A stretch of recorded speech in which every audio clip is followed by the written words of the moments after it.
Ireland sets to pass hate speech laws, which will make possessing quote unquote hateful content on your devices a jailable offense. So that's I guess their legal system needs more fodder, huh? Like their prison industrial complex is starving, and this is how they're going to get more people into it. The lawmakers in Ireland passed legislation that will make it a crime to possess hateful content on your phone and computer devices, and which can result in prison time. And let me just make this clear before we move on. But when they say hateful content, that's just a catch-all for anything they don't like. Just like how misinformation is a catch-all for anything that goes against the narrative that the government is pushing. Same thing with hateful content. They will just arbitrarily decide what hateful content is. And you better hope you don't get caught with it. Via writer Keith Woods, Ireland is about to pass one of the most radical hate speech bills yet. Merely possessing hateful material on your devices is enough to face prison time. Dude, they want to destroy their country. They do. They're trying so hard. Not only that, but the burden of proof is shifted to the accused, who is expected to prove they didn't intend to use the. Oh yeah. So just like with Scotland and their struggle snuggle law changes, not only are they going to make it easier for you to be accused of bullshit, but they're also making it guilty until proven innocent too. This is the free world, people. It's totally not a banana republic. So Musk weighed in on this fascist legislation. Yeah, massive attack against freedom of speech. It is. So what are you going to do about it? Are you going to block Twitter from Ireland? So the West lost its roots in Christianity, and this is the replacement. So here it is. Yeah, offense of preparing or possessing material likely to incite violence or hatred against persons on account of their protected characteristics. Oh God, prepares or possesses material that is likely to incite violence. Yeah.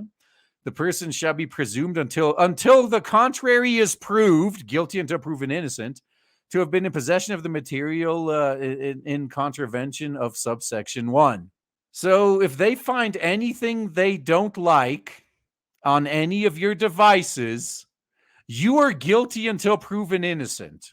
And it passed, of course. Yeah, of course, the bill does not define hateful speech and gives legal force to the latest definitions of gender. Any fluctuations can now result in prison time. Yeah. Now, I think the best way to handle with like bullshit laws like this is like when the other side takes over, they need to flip this around. Like they need to suddenly declare everything the left does as hate speech and start arresting them under this law.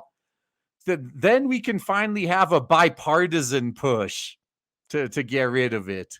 But the left is not going to want to get rid of this until they suffer under it. So make them suffer under it, and then that's going to wake them up, and suddenly they'll be like, oh, shoot, maybe this was a bad idea. So yeah, Ireland, rest in peace, I guess. This does kind of remind me of when under Obama, the Democrats got rid of the filibuster for judicial nominees. Yeah, they were calling it like the nuclear option, right? They went and did it. And then Orange Man came into power and appointed 3 Supreme Court justices despite the Democrats protesting. Like, well, sorry, you guys are the ones that got rid of the filibuster for this. So too bad, so sad. We don't have to talk with you guys anymore. Just like how you didn't talk with us. Like, I still remember how holier than thou Obama was when he was in office, like, especially with Obamacare. Like, he basically told the Republicans, like, no, yeah, you just need to get on board. Like, I'm not going to discuss this with you. Either get on board or else.